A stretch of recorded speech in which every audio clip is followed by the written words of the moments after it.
오늘 말씀은 우리가 요한복음을 통해서도 보았던 내용들이 좀 이렇게 중복되어지고 있는데요. 특별히 이 마가복음 14장 12절부터 21절까지는 이제 예수님께서 돌아가시기 바로 그 전날, 무교절 첫날 곧 6월절에 바로 이제 예수님이 제자들과 함께 마지막으로 6월절에 식사를 준비하시는 모습이 보여집니다. 그런데 오늘 말씀에도 예수님께서 예루살렘에 입성하실 때에 나귀를 타고 입성하시는 그 모습과 좀 이렇게 매칭되는 부분들이 있는데요. 우선 그날 나귀를 타기 위해서 예수님께서 준비되어지는 과정을 보자면 예수님께서 무엇인가를 준비하신 것이 아니라 예수님의 그러한 사역에 사람들이 참여할 수 있는 기회를 주심으로 인해서 그날 예수님의 그 예루살렘의 입성이 이루어졌다고 한다면, 오늘도 마찬가지로 예수님께서 따로 어떤 식당을 혹은 어떤 공간을 준비해 놓으신 것이 아니라 예수님의 마지막 식사를, 그 6월절의 식사를 다른 사람이 이렇게 참여할 수 있는 기회가 주어져 있는 것을 보게 됩니다. 우리가 오늘 이 마가복음 14장을 통해서 우리가 볼 수 있는 내용 중에 가장 중요한 것은 오늘 예수님께서 이 6월절의 식사를 통해서 결국에는 우리에게 보여주시고자 하는 것은 예수님께서 이제 그 6월절 그 양이 되시겠다고 하는 상징을 보여주고 있는 것입니다. 더 나아가서는 이 6월절의 식사를 준비하는 과정에 사람들에게 참여할 수 있는 기회를 주셨다라고 하는 것은 어찌 보면 하나님께서, 예수님께서 전적으로 이끌어 가시는 이 구속 사역 가운데 우리가 부족하고 연약하지만 우리가 하나님의 일에 참여할 수 있는 기회가 있다라는 것입니다. 그래서 결국은 여러분, 우리가 하나님의 일에 참여할 수 있다라는 것은 매우 큰 영광이고 기쁨이라는 것이죠. 우리가 세상적으로 봤을 때도 세상에 어떤 특별한 일, 특별한 사람들과 일을 할 때에는 우리에게 분명한 자격이 있어야 될 것이고 또 기회가 주어져야 될 것입니다. 그런데 우리는 하나님의 그런 구속사역에 참여할 수 있는 자격도 되지 않고 우리에겐 기회도 없는 것이죠. 그런데 오늘 예수님께서는 우리에게 그러한 기회를 주셨다라는 거예요. 여러분, 오늘 우리가 살아가면서 우리의 삶의 현장에서 우리가 하나님의 말씀 안에 참여할 수 있는 기회가 있다고 하는 것은 단순히 나에게 주어져 있는 십자가가 아니라는 것이죠. 내가 할 수 있는 능력으로, 내가 가진 것으로 인해서 내가 하나님의 교회, 공동체에, 하나님의 나라의 일에 참여할 수 있다고 하는 것은 어찌 보면 하나님께서 나에게 주신 큰 복이라는 것입니다. 여러분, 그러한 일이 보일 때에 그것을 놓치지 않는 여러분들이 되시기를 간절히 소망합니다. 여러분, 우리에게 주어져 있는 이 기회는 어찌 보면 우리 일생 가운데 가장 존귀한 순간이고 가장 큰 은혜의 순간인 것을 여러분이 기억하셨으면 좋겠어요. 또한 여기서 되게 중요한 포인트가 하나가 있는데 뭐냐면, 오늘 예수님께서 그 다락방 혹은 그 예수님과 함께 만찬을 나누려고 하는 그 객실을 찾는 데 있어서 오늘 예수님께서는 제자들의 요청에 의해서 어디가 예약되어 있다 혹은 어디가 준비되어 있다라고 말씀하시지 않죠. 뭐라고 그러시냐면, 둘을 보내시며 이르시되 성내로 들어가라.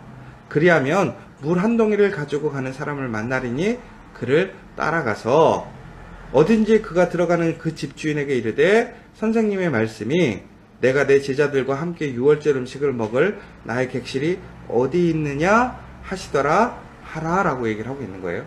그럼 결론적으로 이게 무슨 얘기냐면, 오늘 예수님께서 6월절의 식사의 자리를 어떤 식당을 예약해 놨다거나 혹은 어떤 장소를 준비해 놓지 않은 것이죠. 엄밀히 얘기하자면 오늘 2명의 제자를 파송하면서 너희가 만날 한 사람이 있는데 그 사람을 따라가서 그 사람이 들어가는 집으로 들어가서 그 집주인에게 오늘 선생님이 말씀하시기를 나의 객실이 어디 있느냐 물어보라는 거예요. 여러분, 이게 좀 납득이 되십니까? 하나님께서 제자들에게 명령하셨어요. 그들에게 일을 주셨어요. 그런데 이 일이라는 게 명확하지 않아요. 무엇인가 확실히 예약되어 있지 않아요. 여러분들에게 그러한 일들이 주어지면 어떡하십니까? 우리가 정말 우리의 삶의 현장에서, 내가 직장 가운데서 누군가가 나에게 이러한 명령을 주었을 때 여러분 같으면 그 상사의 말에 혹은 교회 안에서 교회 리더가 이렇게 얘기를 한다고 하면 여러분들은 그 말에 아멘하고 나아가실 수 있겠습니까? 그런데 오늘 제자들은 정말로 오늘 그 이야기가 매우 막연하고 그러한 일이 있을 수 있을까라는 의심이 있겠지만 그럼에도 불구하고 예수님의 말씀에 순종해서 그 일을 행하러 나아갑니다. 그런데 그 일이 어떻게 되었죠? 예수님의 말씀대로 이루어지죠. 물동에 진 한 사람을 만나게 되고 그 사람이 인도하는 집으로 따라가게 되었고 또 그 집에서 그 주인에게 이야기했더니 그 집 주인이 어떻게 했죠? 그 방을 내주었어요. 너무나 놀라운 것은 그 집은 이미 예수님 말씀대로 준비가 되어 있는 집이었습니다. 사랑하는 여러분, 우리가 예수님의 말씀에 순종하고 예수님의 말씀을 따라갈 때에 우리 가운데 의심이 있을 수 있어요. 완벽하지 않을 것 같아요. 뭔가 막연해 보여요. 그럼에도 불구하고 우리가 그 말씀을 믿고 나아갈 수 있는 예수님의 제자들과 같은 믿음이 있으시길 원합니다. 그 믿음으로 따라 나아갈 때 우리는 예수님의 준비하심을 경험할 수 있습니다. 지금 여러분들이 진정으로 예수님과 함께 예수님을 따라가는 그 제자가 되길 원하신다면, 하나님의 영광에 참여하는 그 한 사람이 되길 원하신다면 오늘 나에게 주어져 있는 그 사명, 그 말씀에 순종하여서 정말 예수님이 말씀하신 그 길을 걸어감으로 인해 예수님이 준비하신 것을 경험하고 고백할 수 있는 여러분들 되기를 간절히 소망합니다. 그런데 오늘 이 말씀에 보자면 오늘 좀 퀘션이 드는 게 있어요. 질문이 드는 게 있어요. 뭐냐면 그 질문이 뭐냐면 바로 예수님께서는 과연 이 집 주인에게 말씀을 미리 하셨을까? 아니면 이 집 주인은 어떠한 천사들의 어떤 현몽 혹은 어떤 예언을 통해서 준비하고 있었을까? 아니면 예수님은 그 전에 이 집의 이야기를 하시는 걸 보니까 이 집이 예수님께서 처음으로 방문하는 집이 아니었다라는 뉘앙스를 볼 수 있고 어떤 자료들에서는 그렇게 얘기를 하고 있어요.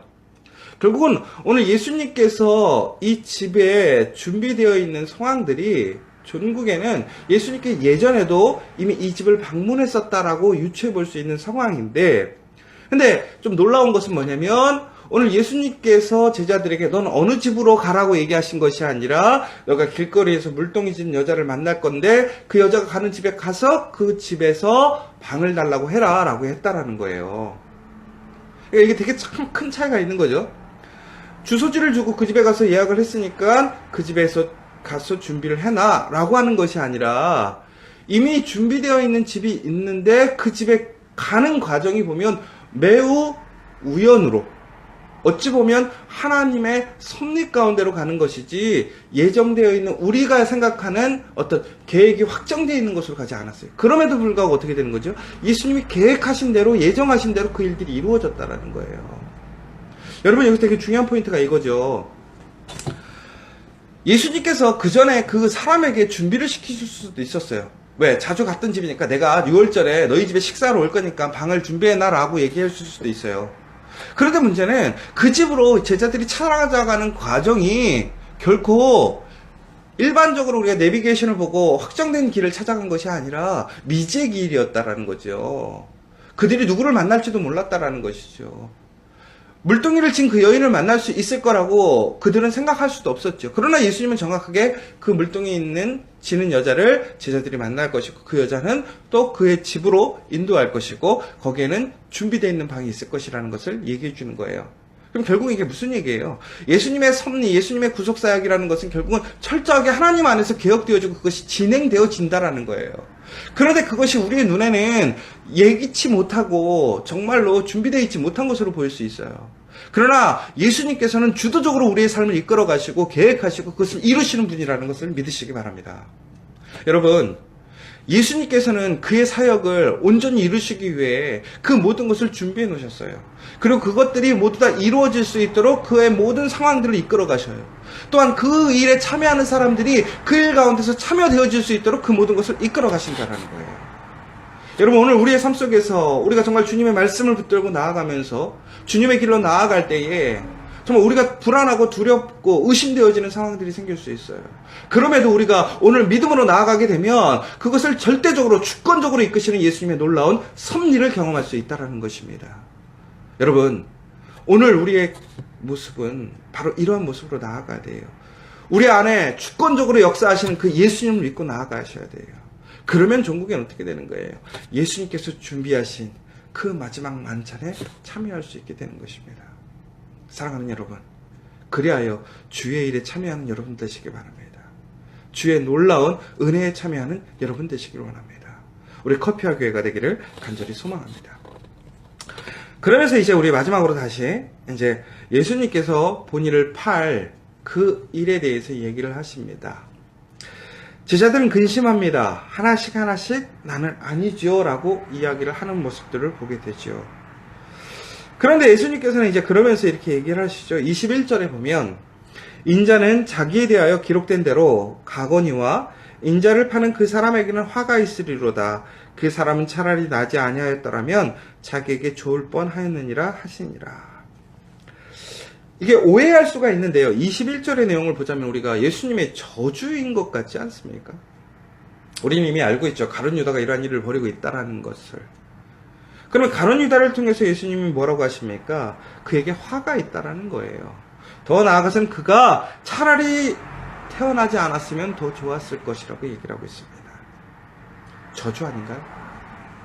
그런데 오늘 예수님께서는 자기를 배신하고 배반하는 그 사람을 특별히 마지막 그 식사의 자리에서 저주하기 위한 것이 아니라 오늘 예수님은 제자들과 하는 그 마지막 자리, 엄밀히 얘기하자면 가룟 유다뿐만이 아니라 모든 제자들이 예수님을 배신하고 흩어질 그 자리에 예수님은 그 식사를 정성껏 준비하셨어요.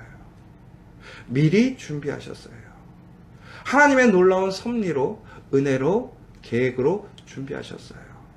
그 자리에 그 배신자들을 초대하셨고 끝까지 먹이시고 계십니다. 더 나아가서는 6월절의 음식으로 상징으로서만이 아니라 그의 몸이 이제 6월절 어린 양이 되어 그들을 구원에 이르게 하는 그 음식을 베풀고 계시는 것입니다.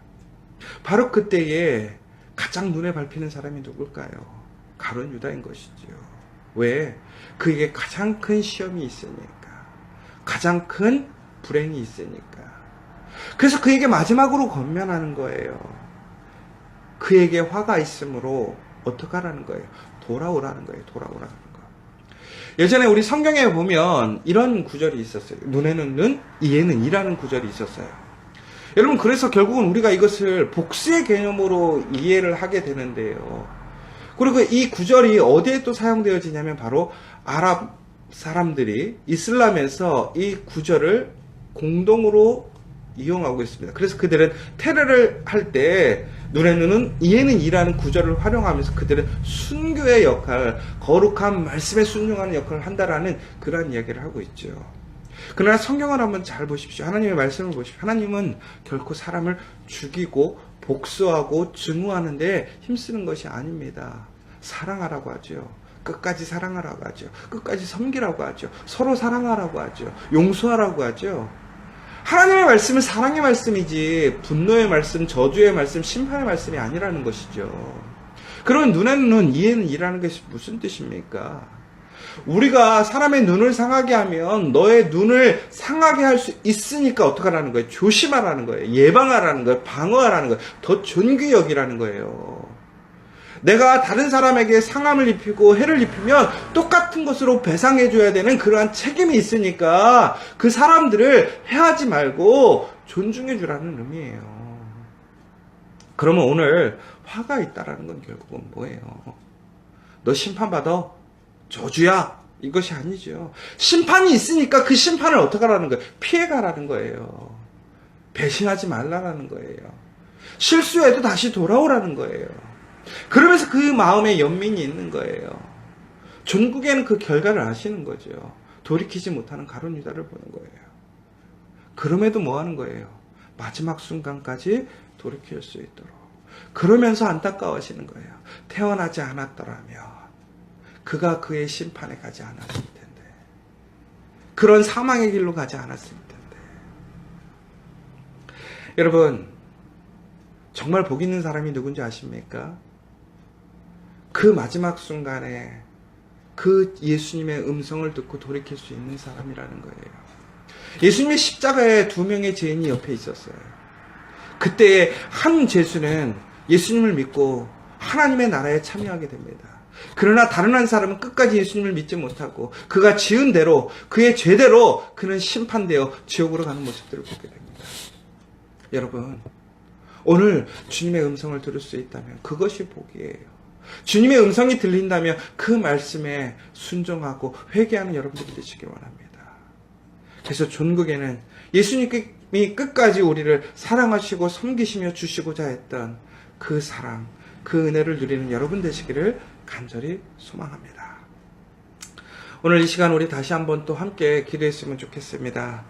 특별히 오늘 예수님께서 보여주셨던 그 사랑과 은혜를 기억하시면서 다시 한번 우리의 삶을 이끌어 가시는 예수님의 주권, 예수님의 섭리, 예수님의 은혜를 신뢰하시면서 오늘 제자들처럼 그 말씀에 참여하고 예수님의 말씀대로 나아가서 그 은혜에 준비하는 그 영광을 누리는 여러분들이 되셨으면 좋겠고, 여러분들에게 주어져 있는 그것들, 여러분들이 할 수 있는 그것들이 있다면 여러분 기쁨으로 참여하여서 하나님의 놀라운 일에 참여하는 그 영광을 누리는 여러분, 우리 커피와 교회 될 수 있도록 함께 기도해 주시면 좋겠습니다. 그리고 또한 예수님께서 끝까지 사랑하셨던 것처럼 우리의 이웃들, 우리의 가족들을 끝까지 사랑하고 섬기고 더 나아가서는 끝까지 권면하여서 정말 하나님의 은혜로 돌아올 수 있는 그 역사가 일어날 수 있도록 함께 기도해 주시는 여러분 되셨으면 좋겠고, 마지막으로 우리 여전도회를 위해서 다시 한번 뜨겁게 기도해 주셨으면 좋겠습니다. 우리 어머니들, 정말 우리 믿음의 어머니들, 정말 그 가정을 위해 기도하고 그 일터에서 모든 곳에서 기도할 때마다 하나님의 신실하시고 놀라운 역사가 일어나서 우리 어머니들의 그런 기도의 놀라운 역사, 또한 영육 간에 강건해져서 좀 소망으로 살아가는 승리하는 우리 여전도회 될 수 있도록 함께 기도해 주시면 좋겠습니다. 우리 함께 기도하시면서 돌아가시도록 하겠습니다.